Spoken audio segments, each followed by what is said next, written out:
যান লন্ডনে একটি জাদুঘর আছে এরকম বানানো, ওই জাদুঘরের ভিতরে বড় করে লেখা as a love maker, as a love giver, as a father, as a teacher, as a president, the prophet Muhammad is the superman of the whole world. Allahu akbar. দশজন উদাহরণ দেওয়া হচ্ছে। হোতারমিন্দ্র মহাসুরিন্দ্র অল্লম জ্যেষ্ঠম শ্রেষ্ঠম পরমং ব্রহ্মণং অল্ল রাসূল মুহাম্মাদান রকম বরস্য ইসমিন্নম তিদ্রে মৃচ্ছ আচার্যের সমন্বিত মুহাম্মদ ইতো খ্যাত শিষ্য। আমি যেটা বুঝাইতে চাই ভাইরা, দাবার চত্বরে বিশ্ব নবী রাহমাতুল লিল আলামিন। আলহামদুলিল্লাহি রাব্বিল আলামিন। কেমন আছেন আপনারা? আলহামদুলিল্লাহ। বলুন লাকাল হামদ লিজালালি ওয়াজহিক ওয়া আযীমি সুলতানিক। জনাব বড় দয়া করে মায়া করে সুস্থতার মতো নিয়ামত দিয়ে মহতি মাহফিলে বসার মতো তৌফিক সুযোগ নিয়ামত করে দিলেন। সে রবের শেখানো ভাষায় কালিমাতুশ শুকর আদায় করছি, সকলেই পড়ছি আলহামদুলিল্লাহ। দরুদ ও সালাম বিশ্ব মানবতার কান্ডারি, বিশ্ব মানবতার মুক্তির দিশারি সাইয়্যিদুল মুরসালিন রাহমাতুল লিল আলামিন শফিউল মুজরিমিন মুহাম্মাদুর রাসূলুল্লাহ সাল্লাল্লাহু আলাইহি ওয়াসাল্লাম। প্রিয় ভাইরা, যারা রাস্তায় দাঁড়িয়ে আছেন কিংবা মাইকের আওয়াজ যাচ্ছে অযথা ঘোরাঘুরি করছেন মেলায় রাস্তায়, I request you please come to the Quran, come to the paradise, come to the heaven. এই জান্নাতের টুকরায় জান্নাতের বাগানে চলে আসুন। Never ever this opportunity, এই সুযোগটাকে হাতছাড়া করিয়েন না। আমরা যারা দেখুন এই মাহফিল প্রতি বছর সব সময় হয় না, মাদ্রাসা কর্তৃপক্ষ কত কষ্ট করে 2 দিন ব্যাপী আয়োজনটা করেন। এই জন্য করেন যেন আপনারা কিছু দিন শিখতে পারেন, কিছু দিনের মুযাকারা হয়, আমাদের নফসের ইসলাহ হয়। এই জন্য এই বরকতি মহতী মাহফিলগুলো মিস করবেন না। আল্লাহ আমাদের যারা এসেছি আল্লাহ আমাদেরকে ধৈর্য নিয়ে আখেরি মোনাজাত করে যাওয়ার তৌফিক দান করুন বলে আমিন। আমি ভূমিকায় সময় নিব না। অ্যাজ ইউজুয়াল দুটি কথা আমি সব সময়ই বলি, আজকেও বলে শুরু করছি। আমি আমার ভাষায় মনে করি এই যে বিশাল এই আয়োজন, এত মানুষ, যুবক তরুণ বৃদ্ধ, আপনারা বাড়িঘর ছেড়ে কষ্ট করে আসছেন আয়োজনে, এই মাহফিল থেকে যদি কিছু খোরাক নিয়ে যেতে বাসায় না পারেন তাহলে তো এই আসা, এ বসা, এ যাওয়াটা ব্যর্থ। আসলেন, একটু টানশো হলো, কাজের মজা হলো, কিন্তু বাসায় নেওয়ার মতো কিছু হলো না। কোন রেজাল্ট আপনাদের হাতে আপনারা ধরে ধরে নিয়ে যেতে পারলেন না, তাহলে মাহফিলটা আমরা সার্থক বলবো না। এই জন্য আমি আমার ভাষায় বলি, it's not a traditional was, it's a Quranic মাহফিল, কোরআনিক ক্লাস। আমি আমার ভাষায় বলি, ইটস এ কোরআনিক ক্লাস। এটি একটি কোরআনের ক্লাস। বলুন, এটি একটি কি ক্লাস? সবাই একটু মন আগে ব্রেইনটাকে ফ্রেশ করেন এই কথা বলে। আমরা এটা একটা যেটা বসেছি, এটা একটা কি? As a class we have to learn something today, we have to know something today, we have to acquire knowledge. আমরা কিছু কথা শিখতে চাই, জানতে চাই, কোরআন ও হাদিস থেকে কিছু কথা নিয়ে বাসায় ফিরতে চাই। বলেন ইনশাআল্লাহ। আওয়াজ দিয়ে বলেন ইনশাআল্লাহ। এই জন্য আমরা কিছু কথা শিখবো, জানবো, মানবো। রাজি আছেন তো ইনশাআল্লাহ? May Allah grant us tawfiq to learn the Holy Quran. বলেন আমিন। May Allah accept us for the Quran. আমিন। আমি সে ধারাবাহিকতায় ক্লাস, যেহেতু as a class there are some rules, ক্লাসের নিয়ম মেনে হলে ক্লাসটা সুন্দর হয়। কোরআন কারীমে আমাদেরকে শিখাচ্ছে, ওয়া ইযা কুরিয়াল কুরআন ফাসতামিউ লাহু وأنصتوا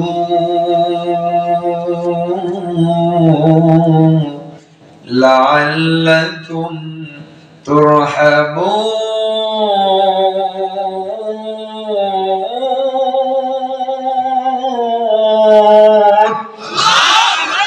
কোরআন শিখাচ্ছে, যখন কোরআনের ক্লাসে বসবা, কোরআন থেকে কথা হবে। প্রথম কন্ডিশন ফাসতামিউ লা ওয়ানসিতু। প্রথম কথা আমি আগে থেকে শুরু করছি, কিপ কোয়াইট, চুপ হয়ে যাব আমরা, ভিতরে কেউ কোনো কথা বলবো না। কিপ কোয়াইট, বি সাইলেন্ট, আওয়াজ বন্ধ হয়ে যাবে। এরপরে আল্লাহ বলছে ফাসতামিউ লা, লিসেন ফ্রম ইওর হার্ট। শুধু কান দিয়ে শুনবো তা নয়, দিল দিয়ে শুনবো, দিল থেকে শুনবো। এই দুটি গুণ যদি আমাদের মধ্যে আমরা হতে পারি, আওয়াজ করব না, দিলের কান দিয়ে শুনবো, দিল দিয়ে শুনবো। আল্লাহ বলে কিছুই শিখতে পারো আর না পারো, লাআল্লাকুম তুরহামুন, আল্লাহ তাআলা রহমতের বৃষ্টি দিয়ে আমাদেরকে পরিপূর্ণ করে দিবেন। আমরা আল্লাহর রহমত চাই না, চাই না? এজন্য দিল দিয়ে আমরা কথা শুনতে পারবো তো ইনশাআল্লাহ? বাস I want your response. একটু আপনাদের থেকে কথা বলাবো, সেটা হলো আমার সাথে সাথে একটু তাকবীর দিয়ে বিভিন্ন কারণে বিভিন্ন সময় আমরা একটু কথা বলবো আল্লাহর জন্য। আমাদের কথাটাও হবে কার জন্য? এজন্য আমি আজকে আর লম্বা ভূমিকা করছি না, আমি ক্লাসে ঢুকে যেতে চাচ্ছি। কোরআন থেকে একটি ক্লাস আমরা করব। ক্লাসে ঢুকে যাওয়ার আগে একটি তাকবীর দিয়ে আমরা ক্লাসটা স্টার্ট করতে চাই। জবান খুলে মোহাব্বত নিয়ে জোরে সোরে একটা তাকবীর দিব, লিল্লাহে তাকবীর। এতগুলো মানুষ বসা যারা আছেন এখানে সবাই দেখুন, আমরা কোন তাগুতের তাকবীর দিচ্ছি না, আমরা কোন শয়তানের তাকবীর দিচ্ছি না, আমরা তাকবীর দিচ্ছি মহান রব্বে আলামিন, রব্বে কাবার তাকবীর। যেই তাকবীর দিলে শয়তান পথ পালায়া যায়, যেই তাকবীর দিলে মুমিনের এনার্জি বেড়ে যায়, যেই তাকবীর আল্লাহর নবী মক্কা বিজয়ের পরে কাবার ভিতরে দিয়েছিলেন, যেই তাকবীর হযরত ওমর ইসলাম ধর্ম গ্রহণ করার আগে পরে দিয়েছিলেন, যেই তাকবীর শাহজালাল ইয়ামানি রাহমাতুল্লাহি আলাইহি একদম সৈন্য ছাড়া অস্ত্র ছাড়া তাকবীর দিয়েছিলেন, যেই তাকবীরের ধ্বনির কারণে গৌর গোবিন্দের তখ্ত তাজ সরকার হয়েছে। আজকে আমরা সেই তাকবীর যদি দিতে পারি, কসম আল্লাহ, বাংলার জমিন থেকে নাস্তিক মুরতাদরা গুটানোর জায়গা খুঁজে পাবে না। দীপ্ত কণ্ঠে সিংহের মতো, পুরুষের মতো আওয়াজ দিয়ে জোরে নারায়ে তাকবীর, আল্লাহু আকবার, জোরে আল কোরআনের আলো, হাদিসের আলো, জোরে। এখন অনেকের মুখ খোলা নাই, দাঁড়িয়ে যারা আছেন বসে যান। আপনারাও যারা জোরে ভাই বলুন, আমাদের কথা বলার ক্যাপাসিটি, ক্যাপাবিলিটি, এনার্জি, পাওয়ার কে দিয়েছেন? আল্লাহ। জোরে বলেন, আমাদের কথা বলার ক্যাপাসিটি, ক্যাপাবিলিটি, এনার্জি, পাওয়ার কে দিয়েছেন? আল্লাহ। আল্লাহর দেওয়া ক্যাপাসিটি দিয়ে, ক্যাপাবিলিটি দিয়ে, এনার্জি দিয়ে, পাওয়ার দিয়ে আমরা আল্লাহর জন্য তাকবীর দিব। কি পণতা কেন, হীনতা কেন, ভয় পান এখনো? না, বলে না ভয় পান। আল্লাহ তাআলা এই বছরে মুক্ত হাওয়া, মুক্ত পরিবেশে তাকবীর দেওয়ার ব্যবস্থা করে দিয়েছেন। আগে তো তাকবীর দিলেও এক শ্রেণীর মানুষ জঙ্গির আবাস খুঁজে বের করত। বলে না ঠিক কিনা বলেন? তাকবীর দিলেও জঙ্গির আবাস খুঁজে বের করত। আগে তো তাকবীর দিলেও তারা আফগানিস্তানের আবাস খুঁজে বের করত। আর যে যারা উলামায়ে কেরামের তাকবীরকে জঙ্গি বলে আখ্যায়িত করেছে, যারা উলামায়ে কেরামের বয়ানকে জঙ্গি বলে আখ্যায়িত করেছে, আজকে বাংলার মাটিতে তাদের সংগঠনকে জঙ্গি আখ্যা দেওয়া হয়েছে। আমি মাঝে মাঝে বলি, সব কিছুর সময় আছে। অনেকে আমাকে বলতো 42 সাল 32 সাল, কোন উপায় নাই। আমি বলি শোনেন, এত মাথা এত গায়ে এত বাড়া বাড়িয়েন না। ওয়ামা কেন ওয়ামা কাল্লাহ,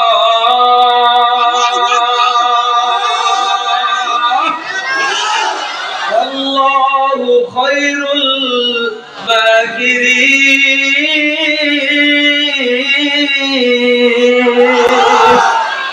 42 সাল বলতে পারে, 32 সাল বলতে পারে, আল্লাহ প্ল্যান করে রাখলে গোটা বাংলাদেশ বাংলাদেশ থেকে যারা বলে আমরা জীবনেও যাব না, 42 সালের আগে কোনো কথা হবে না, আল্লাহ তাদেরকে 24 আগস্টে জুলাই লেজ গুটায়া বাংলাদেশ থেকে বের করেছে। মনে রাখবেন, ক্ষমতা একমাত্র কার হাতে? আওয়াজ দিয়ে বলবেন, কার হাতে? 42-32 ভীষণ আল্লাহ পরোয়া করে না।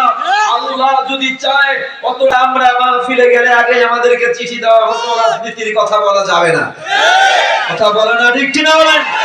আরবির ভাষা অনেক সময় আওয়ামী লীগের মতোই শোনা যায়। এই জন্য মনে রাখবেন, গোটা বাংলাদেশে ডেমোক্রেসি বলেন, সোশিয়ালিজম বলেন, ক্যাপিটালিজম বলেন, গণতন্ত্র বাংলাদেশের সংবিধানে আল্লাহর কোরআনকে সংবিধান মানতে হবে, আর মদিনার সনদ দিয়ে সংসদ চালাতে হবে। যদি চলে তাহলে ভারত আবার শান্তি পাবে।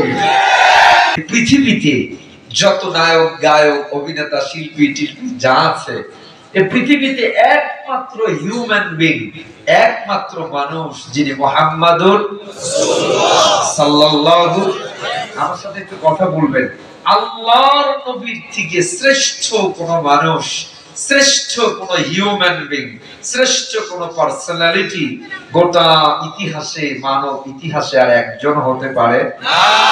আমি ব্যাখ্যা বিশ্লেষণে যোগ্য না, আমি শুধু দেখাবো আপনাদেরকে কি রাসূল আল্লাহ দিলেন, আর তার কি কি গুণগুলো, বিশেষ করে কয়েকটি গুণ আমরা আমাদের ভিতরে আজকে ধারণ করে মাহফিলটিকে ভিড়বো। বলেন ইনশাআল্লাহ। আরো জোরে বলেন ইনশাআল্লাহ। এ ভাইরা, কি নবী আল্লাহ আমাদেরকে দিয়েছেন, বলেন না আল্লাহু আকবার। আমাদের নেতা কর্মীদের অবস্থা তো এমন, তাদের দিনের বেলায় এক কথা, রাতের বেলায় আর এক কথা। কথা বলে না? মঞ্চে এক কথা, মঞ্চ থেকে নামলে কথা হয়ে যায় আর একটা। জোরে বলে না, ঠিক কিনা? আমাদের নেতা করে আমার রাসূল, আল্লাহু আকবার, যাকে যদি আমরা ধারণ করতে পারি আমাদের জীবনে, কি নবী আল্লাহ দিয়েছেন। এ ভাই, আল্লাহর পরে এই পৃথিবীতে আদম থেকে নিয়ে আজ পর্যন্ত সর্বকালের সর্বসেরা মানুষ, বলেন মুহাম্মাদুর সাল্লাল্লাহু। আল্লাহর পরে আদম থেকে নিয়ে পর্যন্ত, এখন থেকে নিয়ে কিয়ামত পর্যন্ত সর্বকালের সর্বসেরা মানুষের নাম কি? জোরে বলেন, কি নাম? কি আজীব! এই পৃথিবীতে যত নবী আল্লাহ প্রেরণ করেছেন, আমাকে বলেন, সব নবীদেরকে দেখেন উপাধি, লা ইলাহা ইল্লাল্লাহ আদম সফিউল্লাহ, লা ইলাহা ইল্লাল্লাহ ইব্রাহিম, বলেন ইব্রাহিম, লা ইলাহা ইল্লাল্লাহ মুসা, লা ইলাহা ইল্লাল্লাহ ঈসা।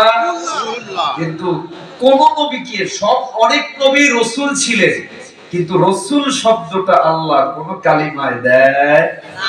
একমাত্র কালিমা লা ইলাহা ইল্লাল্লাহ মুহাম্মাদুর রাসূলুল্লাহ সাল্লাল্লাহু আলাইহি। আল্লাহ বলেন, আমি রাসূল সব নবীকে বানাইলাম, কিন্তু রাসূল শব্দ পৃথিবীর কোন নবীকে আমি দিলাম না, কারণ আমি কিয়ামতে রাসূলদেরকে সৃষ্টি করার আগে রাসূল শব্দটাকে আমি আমার নবীর নামে রিজার্ভ করে আমি আমার আরশের উপরে লিখে রেখেছি।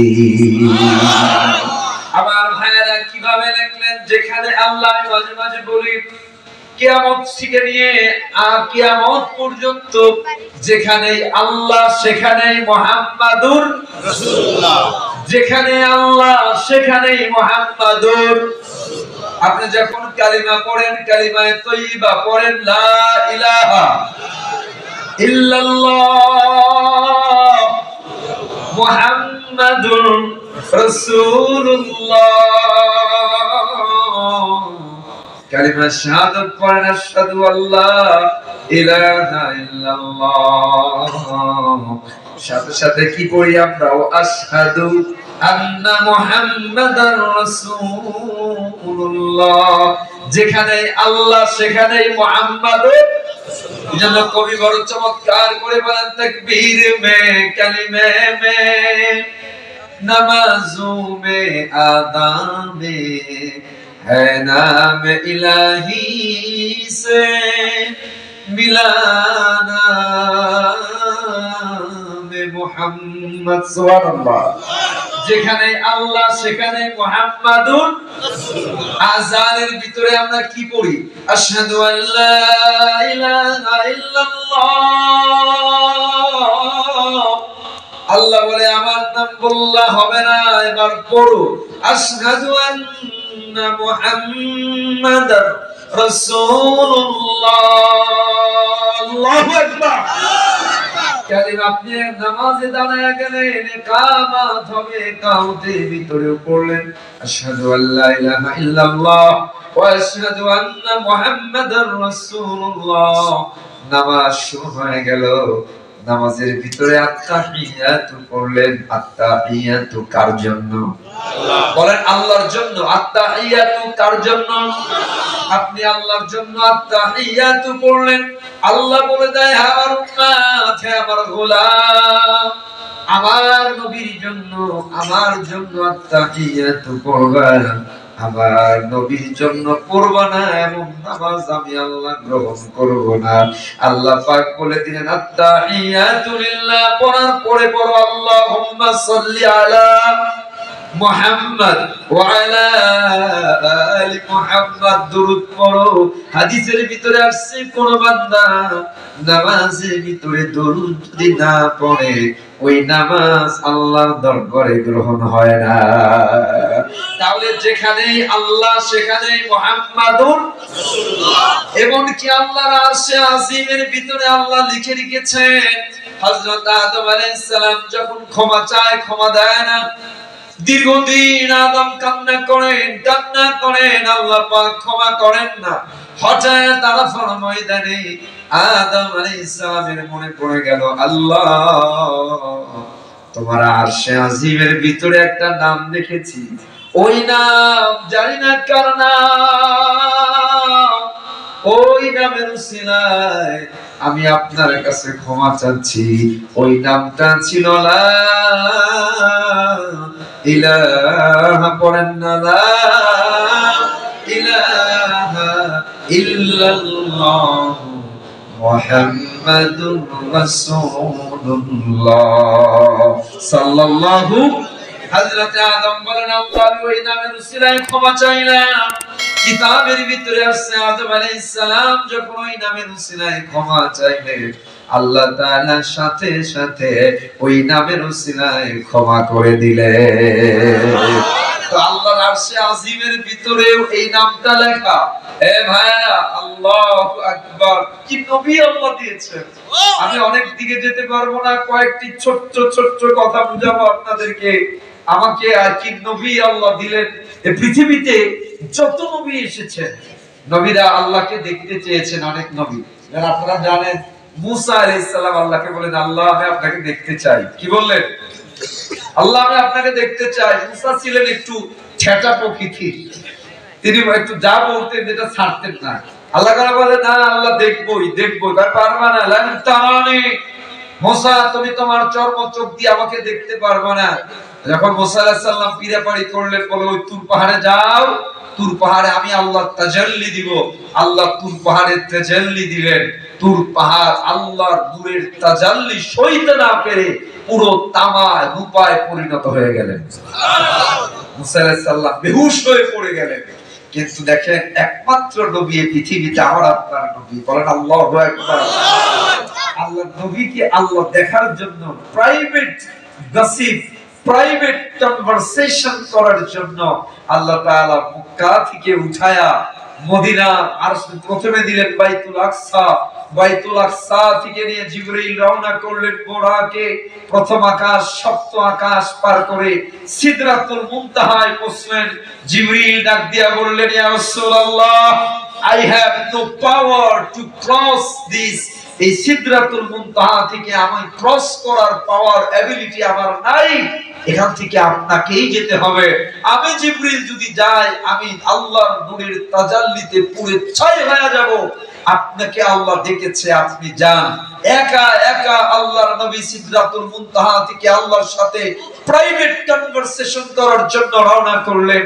কোরআন কারীমের 23 আর 28 নম্বর পারা সূরা আন-নাজম 53 নম্বর সূরা সূরা আন-নাজমে আল্লাহ তাআলা চমৎকার করে বললেন, ওয়ান নাজমি ইযা হাওয়া মা যাল্লা সাহিবুকুম ওয়া মা গাওয়া ওয়া মা ইয়ানতিকু আনিল হাওয়া ইন হুয়া ইল্লা ওয়াহয়ুন ইউহা আল্লামাহু শাদীদুল কুওয়া যু মিররাতিন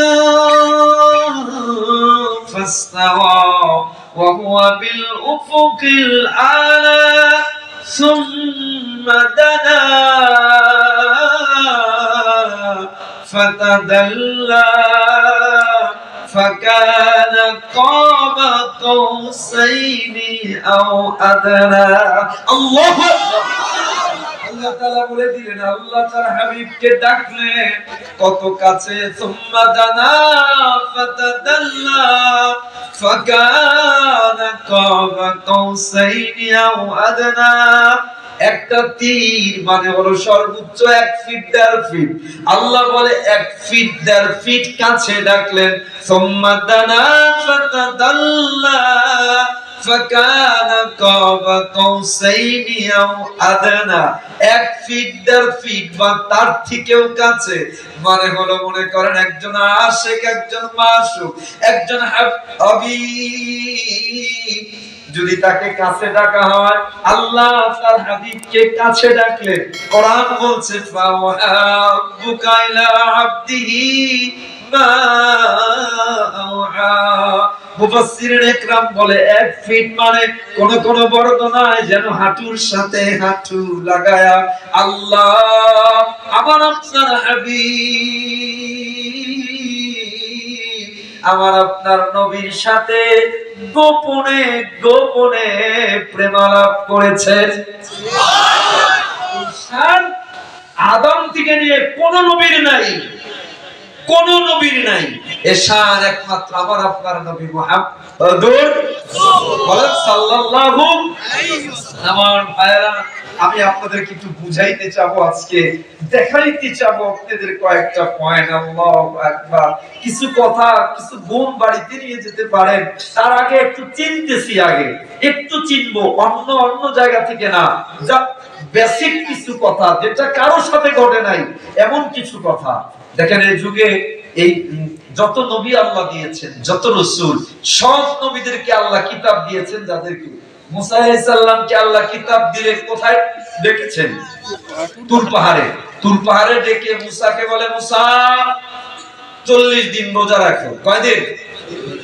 40 দিন রোজা রাখো, তারপরে কিতাব পাবা। হযরত ঈসা মুসা আলাইহিস সালাম ইয়া আলাইহিস সালামকে আল্লাহ কিতাব দিবেন। ইয়া আলাইহিস সালামকে বলে 3 দিন কথা বলা যাবে না। এক এক নবীকে যাদেরকেই কিতাব দিয়েছে আল্লাহ ডেকেছে, পরীক্ষা নিয়েছে, রোজা রাখিয়েছে, তারপরে আল্লাহ কিতাব দিয়েছেন। একমাত্র আমার আপনার নবী। আল্লাহু আকবার। গারে হেরায় ঢুকলেন, ওই যে ওহী নাযিল শুরু হলো, খেয়াল করে দেখেন তো, আমার নবী যেখানে আল্লাহ কোরআন নাযিল করে দিয়েছেন সেখানে আমার নবী আম্মা জানা আয়েশা আলাইহিস সালামের রানের উপরে আরাম ফরমাচ্ছেন, কোরআন নাযিল হবে, আল্লাহর নবী রানে থেকে নিয়ে উঠবেন। হযরত জিবরাইল ডাক দিয়ে বললেন, ইয়া রাসূলুল্লাহ, আপনার ওঠা দরকার নাই, আপনি ওই জায়গায় আরাম করেন, আপনি যেখানে আমি আল্লাহ কোরআন সেখানে নাযিল করে দিব।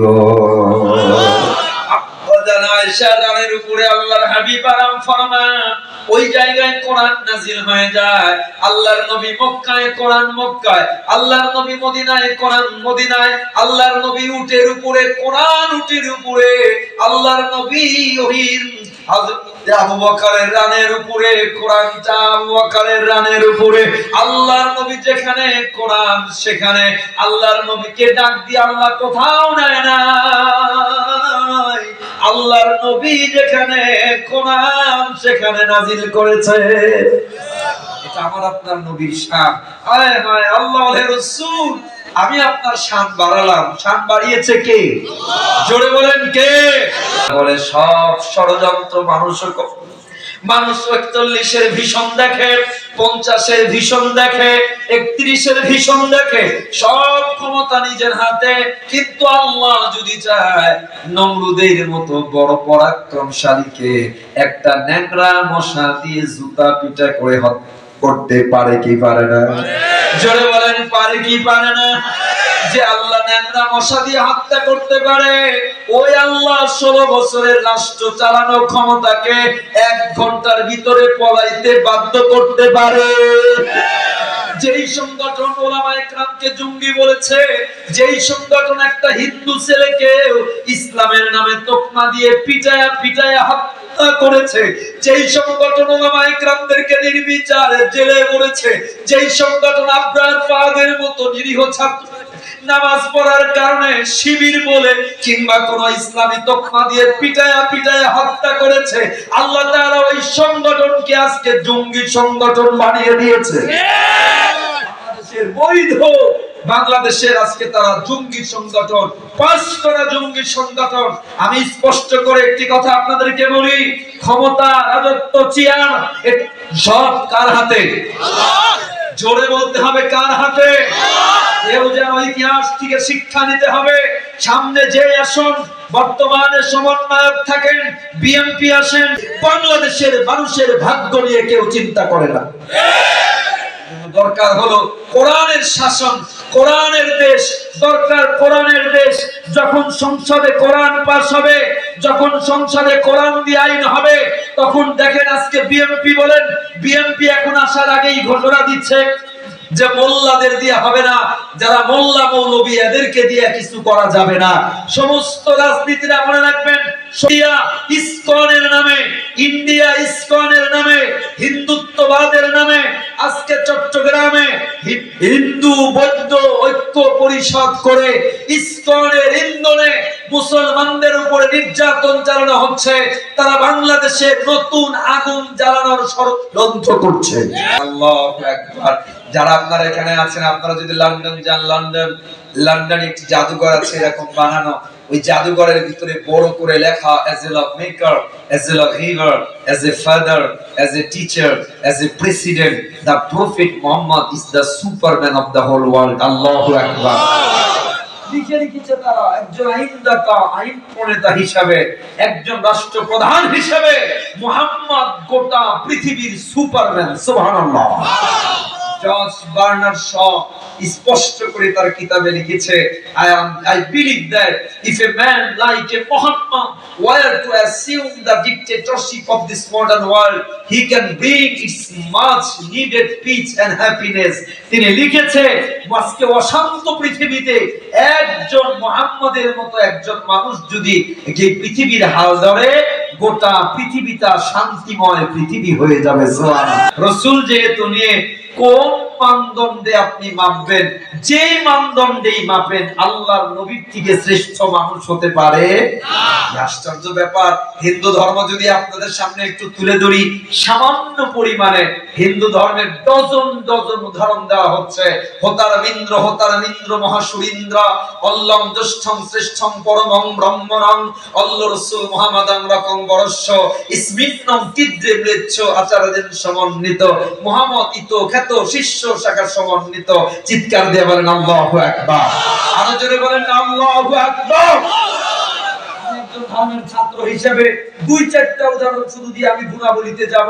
আপনি হিন্দু ধর্ম করেন, আপনি হিন্দু ধর্মের ডজন ডজন উদাহরণ। হিন্দু ধর্মের নাম করা কিতাব ঋগ্বেদ, ঋগ্বেদের ১ নম্বর খণ্ড ১৮ নম্বর অধ্যায় ১৪ নম্বর মন্ত্রে বলা হচ্ছে, সর্বশেষ যিনি নবী হবে, নবীর নাম হবে নরসংসং চিদৃষ্টম মপসং সপ্রথস্তমং দিবন সদ্দাম খসং।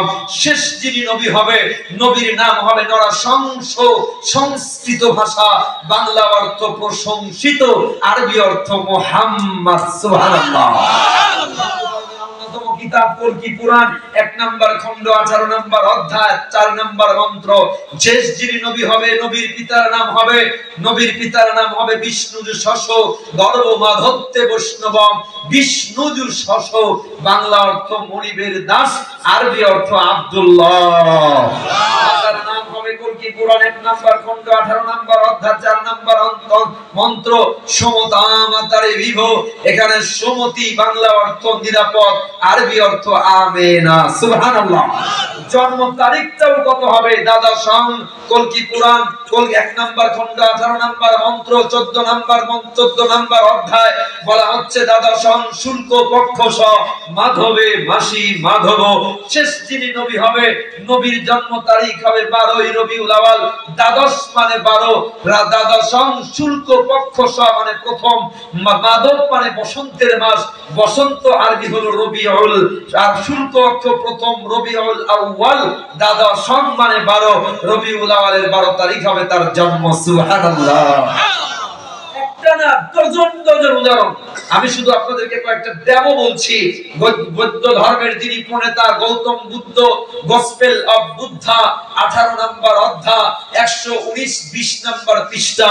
গৌতম বুদ্ধকে বলা হলো আপনার পরে সত্য নবী কে হবে। গৌতম বুদ্ধ বলে I am not first Buddha who came on the earth নর shall I be the last.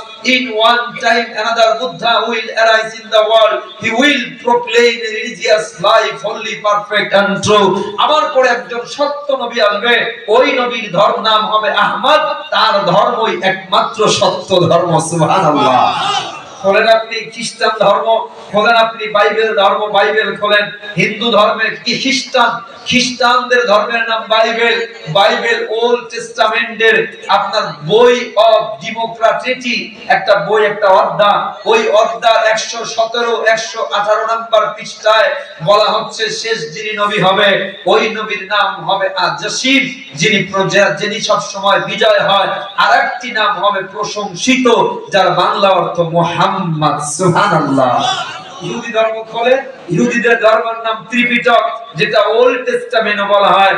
ওই ইহুদি ধর্মের ত্রিপিটকের তাদের ভিতরে বলা হচ্ছে আমার শিশু যাতে আমি রবের কাছে প্রার্থনা করি, আমার পরে একজন সত্যবাদী ইসলাম প্রচারক আসবে যার নাম হবে আহমদ। সুবহানাল্লাহ। 2500 বছর আগের একটা ধর্ম, পার্সিয়ান ধর্ম। 2500 বছর আগে পার্সিয়ান ধর্মের যিনি ধর্মগুরু জরথুস্ত্র, তাদের ধর্মীয় গ্রন্থের নাম জেন আবেস্তা। ওই জেন আবেস্তার 8 নম্বর অধ্যায় 108 নম্বর পৃষ্ঠায় জরথুস্ত্র লিখেছে আমার পরে একজন সত্য নবী আসবে, ওই নবীর নাম হবে আরেতা, যার বাংলা অর্থ যার প্রশংসা করা হয়, যার আরবি অর্থ মুহাম্মদ। সুবহানাল্লাহ। ডজন উদাহরণ। বলুন আমাকে সর্বকালের সর্বসেরা মানুষ মুহাম্মাদুর রাসূলুল্লাহ। জোরে বলেন সাল্লাল্লাহু। আমার প্রিয় ভাইরা, গাজীপুরের ভাইরা, যে যেখান থেকে শুনছেন মাইকের আওয়াজ যত দূর যায়, আপনাদেরকে আমি দিল থেকে বলছি কয়েকটা গুণ। আমি আজকে রাসূল নিয়ে বিশ্লেষণ করতে গেলে রাত 3টা চলে যাবে। যতটুকু স্টাডি আমি করেছি, এই স্টাডিটুকু বলতে গেলেও 3 4 5 রাত একটানা লাগবে। আমি শুধু কয়েকটা বৈশিষ্ট্য আপনাদের সামনে তুলে ধরতে চাই। আজকে থেকে এই বৈশিষ্ট্য আল্লাহর নবীর কিছু গুণাবলী, যে গুণাবলীগুলো শুধু আল্লাহর নয়, সব নবীদের গুণাবলী ছিল, এই গুণাবলীগুলো আজকে নিজেদের ভিতরে ধারণ করবেন তো ইনশাআল্লাহ। জোরে হাত তুলে আল্লাহর কাছে ওয়াদা করেন। যারা দাঁড়িয়ে আছেন, যেখানে আছেন, ছাদে আছেন, সবাই জোরে বলেন আল্লাহ। এখন থেকে নিয়ে দিল থেকে আপনাদেরকে বলবো, দিল থেকে আমি আল্লাহর কাছে ওয়াদা নিয়া, আল্লাহর নবী সর্বকালের সেরা মানুষ, ওই নবীর কয়েকটা গুণ আজকের মাহফিল থেকে যদি নিয়ে যেতে না পারি আমরা ব্যর্থ।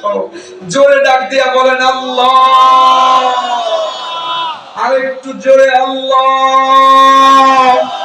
আমাদেরকে আল্লাহর নবীর গুণাবলীগুলো, সিফাতগুলো আমাদের ভিতরে ধারণ করার তৌফিক দিয়ে দেন। বলেন আমিন। আরো জোরে বলেন আমিন। এক নম্বর গুণ, আমি একটু উদাহরণ দিয়ে এই পৃথিবীটাকে সুন্দর করার জন্য, আপনার পরিবারকেও সুন্দর করার জন্য এক নাম্বার গুণ হলো লাগবে আপনার পরিবারটাকে স্মুথ করার জন্য আল্লাহর নবীর হাজার গুণাবলীর ভিতরে কয়েকটা গুণাবলী আমি মার্ক করে উপকারার্থে আপনাদেরকে বুঝিয়ে বলি। এক নাম্বার গুণ অন্যকে ক্ষমা করে দেওয়া। বলেন কি দেওয়া? এখন থেকে মুখস্থ করবেন আমি কয়টা গুণ বলি। এক নাম্বার গুণ ক্ষমা করে দেওয়া। বলেন কি দেওয়া? অন্যকে ক্ষমা করে দেওয়া। আবার বলেন কি দেওয়া? আমার ভাইরা, এই দুনিয়াতে চলতে গেলে আপনার স্ত্রী থেকে আপনি আঘাত পেতে পারেন, আপনি বাইরের থেকে আঘাত পেতে পারেন, কলিগ থেকে আঘাত পেতে পারেন। ওই আঘাতগুলো ছোট্ট ছোট্ট কষ্টগুলো ভিতরে যদি ধারণ করে রাখেন, আপনিও শান্তি পাবেন না, অন্যকেও শান্তি দিতে পারবেন না, আপনিও জ্বলবেন, অন্যদেরকেও জ্বালাবেন। এই জ্বালার জ্বলা থেকে মুক্ত পাওয়ার জন্য একটা গুণ দুনিয়াতেও দরকার, জান্নাতের জন্যও দরকার। সেই গুণটার নাম কি বলেন? অন্যকে ক্ষমা করে দেওয়া। বলেন কি গুণ? দেখেন না আল্লাহর নবীর জীবনী থেকে। আল্লাহু আকবার। আমার ভাইরা, মক্কার ভিতরে আপনারা জানেন আল্লাহর নবী মক্কা থেকে যখন হিজরত করেন, কাবা প্রান্তরে আল্লাহর নবীকে কি না নির্যাতন করা হলো, যে কাবার প্রান্তরে হযরতে সুমাইয়া কি কাবার সামনে বেঁধে আবু জেহেল সুমাইয়ার যৌনাঙ্গে বর্ষা মেরে হত্যা করে দিল। সুমাইয়াকে বলা হলো, সুমাইয়া কালিমা ছাড়, কালিমা যদি না ছাড়িস তোকে শাস্তি না হবে। কালিমা ছাড়লো না, কাবার সামনে সুমাইয়াকে লজ্জা স্থানে বর্ষা মেরে শহীদ করে দেওয়া হলো। আমার ভাইরা, এই কাবার প্রান্তরে লক্ষ্য করেন, এই কাবার প্রান্তরে হযরতে বেলাল,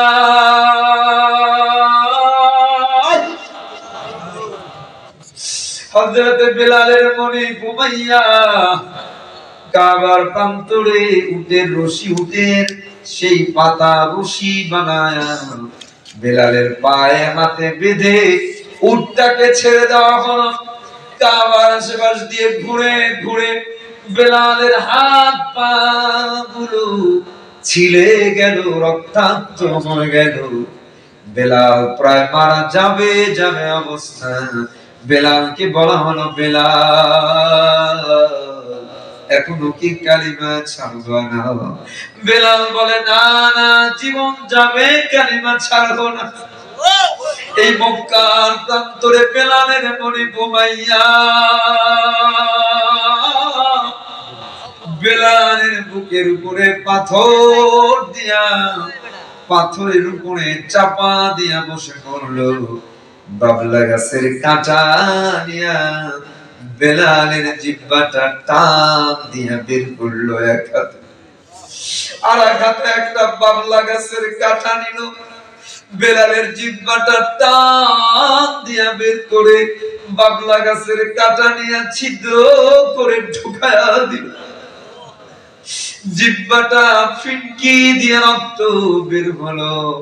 বেলালকে বলা হলো, বেলাল জীবন তো যায় যায়, এখনো কি ঈমান ছাড়বা? বেলাল ডাক দিয়ে বলে, মনি আপনি আমার কলিজাটা কেন, আপনি আমার জিহ্বাটা কেন, কলিজাটাও যদি ছিদ্র করে দেয়, কসম আল্লাহ এক মুহূর্তের জন্য ঈমান ছাড়বো না। হে ভাইরা, কাবার প্রান্তরে আবু জাহেলের বান্দি জিন্নিরা, মহিলা মানুষ, জিন্নিরাকে বলা হলো, জিন্নিরা ঈমান ছাড়ো, ঈমান ছাড়লো না। জিন্নিরাকে আঘাত করা হলো, ঈমান ছাড়লো না। মহিলা মানুষ, জিন্নিরার চামড়া গুলো আবু জেহেল অর্ডার দিল, জীবন্ত জিন্নিরার চামড়া গুলো, বকরির চামড়া যেমন ছিলানো হয় জিন্নিরার চামড়া গুলো শরীর থেকে ছিলাইয়া ফেল। নির্দয় কাফেররা জিন্নিরার চামড়া গুলো ছিলানো শুরু করে দিল। আবু জেহেল মাথার ভিতরে এত জোরে আঘাত করলো, জিন্নিরা অন্ধ হয়ে গেল। জিন্নিরাকে বলা হলো, জিন্নিরা তুই তো আমাদের লাত মানাতকে মানিস নাই, এই জন্য তোর চোখ অন্ধ হয়ে গেছে। জিন্নিরা আল্লাহর দরবারে সিজদা দিয়ে বলে, আল্লাহ আমি আমার জীবন চলে যাবে আফসোস নাই আল্লাহ, কিন্তু লাকমানাতের ঘোষণা দিয়েছে চোখের জন্য, দয়া করে তুমি আমার চোখের আলো ফেরায় দাও। যেই মাত্র জিন্নিরা দোয়া করলো, আল্লাহ তাআলার সাথে সাথে চোখের আলো ফিরায়া দিল। আমি যেটা বুঝাইতে চাই ভাইরা, কাবার চত্বরে বিশ্ব নবী রাহমাতুল লিল আলামিন, যার গায়ে মশা মাছি বড় হারাম, ওই আল্লাহর নবী যখন কাবার চত্বরে নামাজে দাঁড়াতে, মক্কার কাফের আবু জাহেল, উতবা, সাইবা উটের গরু, উটের বুড়ি রক্ত গুলো এনে আল্লাহর নবীর মাথার উপরে ছেড়ে দিতে। উটের বুড়ি গুলো আল্লাহর নবীর মাথার উপরে ছাড়লে সাদা জামা গুলো লাল হয়। আবু জেহেল মাঝে মাঝে আল্লাহর নবীর চাদর দিয়ে আল্লাহর নবীর গলার ভিতরে টান মেরে নামাজ থেকে ফেলে দিত। আমার মুসলমান ভাইরা লক্ষ্য করেন, এই কাবার সামনে কি নির্যাতন করা হলো। আল্লাহ পাক হিজরতের হিজরতের অর্ডার দিলেন। রাতের আধারে আল্লাহর নবী হিজরত করে মদিনায় গেলেন, কিন্তু আল্লাহর নবী যখন মদিনায় যায়, কাবার দিকে ফিরা ফিরা তাকায়া তাকায়া চায়। কাবা মনে মনে বলে, রে কাবা, বড় আশা ছিল আমি তোর খেদমত করব, কিন্তু তোর নিষ্ঠুর সন্তানেরা আমাকে থাকতে দিল না। রাসূল যখন কাবার দিকে তাকায়া তাকায়া হিজরত করে, আল্লাহর কোরআন আয়াত নাযিল করে দিলেন, ইন্নাল্লাযী ফারাদা আলাইকাল কুরআন লারাদ্দুকা ইলা মাআদ। আল্লাহ বলে দিলেন, ও রাসূল চিন্তা করবেন না, অতি সত্বরে এই কাবাকে আমি আল্লাহ আপনার হাতে বিজয় আকারে ঘোষণা করে তুলে দিব। ভাইরা আমার, 8 বছর গেল। কয় বছর? 8 বছর। কয় বছর? 8 বছরের ব্যবধানে যে নবী রাতের আধারে মদিনায় হিজরত করেছেন, আল্লাহ তাআলা এবার 8 বছরের ব্যবধানে 10,000 সৈন্য নিয়ে মক্কা দখল করার জন্য রওনা করলেন। মক্কা দখল হয়ে গেল। আল্লাহর নবী কাদা নামক মক্কার একটা উঁচু জায়গা, কাদা নামক জায়গা দিয়ে মক্কার ভিতরে প্রবেশ করলেন। আবু জাহেলের ছেলে ইকরামা এবং কিছু লোকজন যুদ্ধ করলো। 2 জন মুসলমান শহীদ হলেন, আরো অনেকগুলো কাফের মারা গেল। অবশেষে মুসলমানদের হাতে মক্কা বিজয় হলো। কেমন বিজয়? ফাতহুল মুবিন, চরম বিজয় আল্লাহ করে দিলেন। এবার আপনারা একটু ভাবেন দেখি, একটু গভীর ভাবে ভাবেন তো, যে মক্কায় এত এত নির্যাতন, আল্লাহর নবী প্রথমে মক্কায় ঢুকলেন, প্রথমে আগে বাইতুল্লাহ চতুর্পাশে আল্লাহর নবী তাওয়াফ করলেন, উটনির উপরে আরোহণ করা, উটনি সহ বাইতুল্লাহ তাওয়াফ করলেন। এবার বাইতুল্লাহর চাবি রক্ষককে ডাকলেন, বাইতুল্লাহ খুললেন। 360টির বেশি মূর্তি, কোন কোন বর্ণনায় 360টি মূর্তি মক্কার ভিতরে রাখা। আল্লাহর নবীর হাতের লাঠি দিয়া এক একটা মূর্তি দিকে ইশারা করলেন আর বললেন, জাল হক ওয়া যাহাকাল বাতিল, ইন্নাল বাতিলা কানা যাহুকা, ইশারা করলেন একটা একটা করে একটা একটা মূর্তি পড়ে ভেঙে গেল, সব মূর্তি ভেঙে গেল। কাবার ভিতরে অনেকগুলো ছবি আঁকানো ছিল, সমস্ত ছবিগুলো আল্লাহর নবী ধ্বংস করতে বললেন, পরিষ্কার করা হলো। এবার হযরত বেলালকে আল্লাহ ডাক দিয়ে বলে, বেলাল অনুভূতিটা চিন্তা করেন একটা বার, যে বেলালকে কাবার চত্বরে মারা হয়েছে, অপমান করা হয়েছে। আজকে ওই বেলালকে আল্লাহর নবী ডাক দিয়ে বলে, বেলাল কাবার ছাদে ওঠো, কাবার ছাদে উঠে আল্লাহু আকবার আযান দিয়ে দাও। আযান হয়ে গেল, আল্লাহর নবী বাইতুল্লাহর ভিতরে নামাজ পড়লেন। নামাজ পড়তে পড়তে হাজার হাজার কাফের বেঈমান মক্কার পুরুষ মহিলা সবাই হারাম শরীফের ভিতরে জড়ো হয়ে গেছে।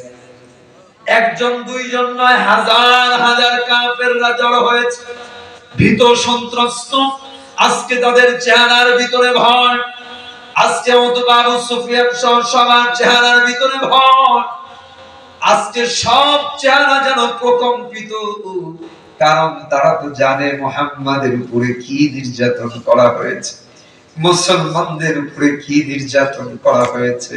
এই মুহূর্তে 10,000 সৈন্য তরবারিগুলো উন্মুক্ত করে আছে। আল্লাহর নবী যদি একটা ইশারা দেয়, 10,500 তরবারি একসাথে লেগে যাবে, হাজার হাজার লক্ষ লক্ষ কাফেরদের লাশ পড়ে যাবে।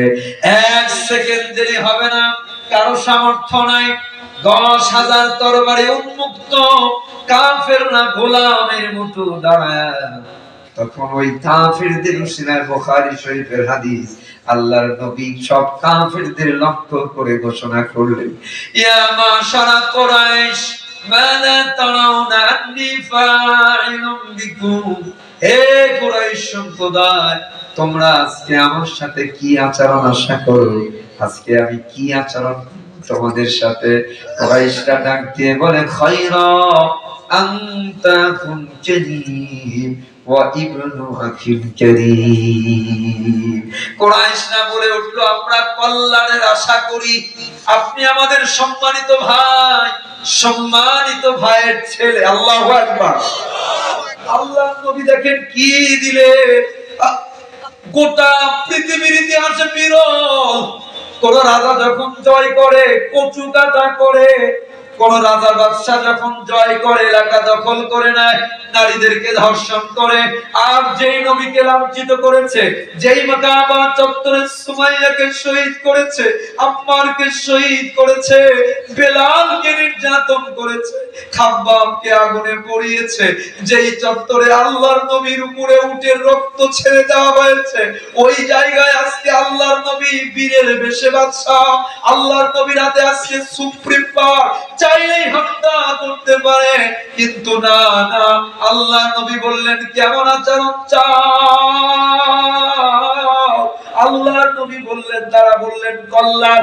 আল্লাহর নবী ঘোষণা করে দিলেন, আজকে আমি তোমাদেরকে কামা ক্বালা ইউসুফ লিইখওয়াতি, আমি তোমাদের সাথে আজকে ওই কথা বলবো যেরকম ইউসুফ আলাইহিস সালাম তাদের ভাইদেরকে বলেছে, যাও যাও লা তাসরিমা আলাইকুমুল ইয়াউম।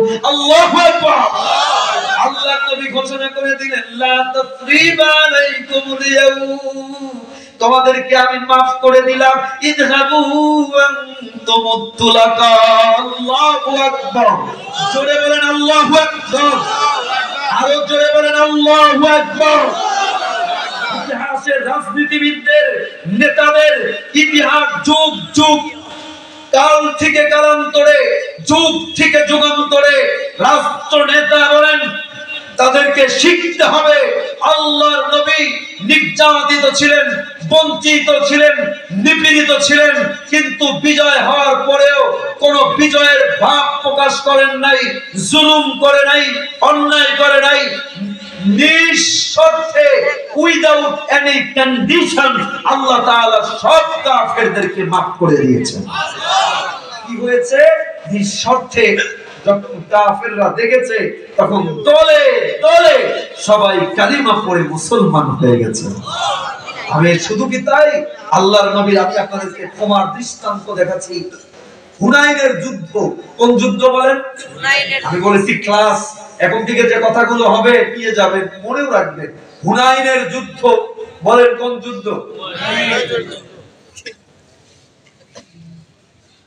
এক রক্তক্ষয়ী যুদ্ধ হয়। এই যুদ্ধে বন্দী হয় ৬০০০। কয় হাজার? ৬০০০ কাফের বন্দী হয়। বন্দী হলে কিছু কিছু বন্দীদেরকে এক একজন মুসলমানের তাঁবুতে আটকিয়ে রাখছেন। দেখেন তো কি অবস্থা। তাঁবুতে আটকে রাখার পরে রাসূল কারীম, এক বৃদ্ধা মহিলা আল্লাহর নবীর কাছে আসলেন। রাসূলের কাছে এসে রাসূলের সাথে দেখা হলো না, তাঁবুতে বললেন আমি মুহাম্মাদের সাথে সাক্ষাৎ করতে চাই। তিনি বললেন কে তুমি, সাক্ষাৎ করতে চাও? তখন বললেন আমি মুহাম্মাদের বোন সায়মা।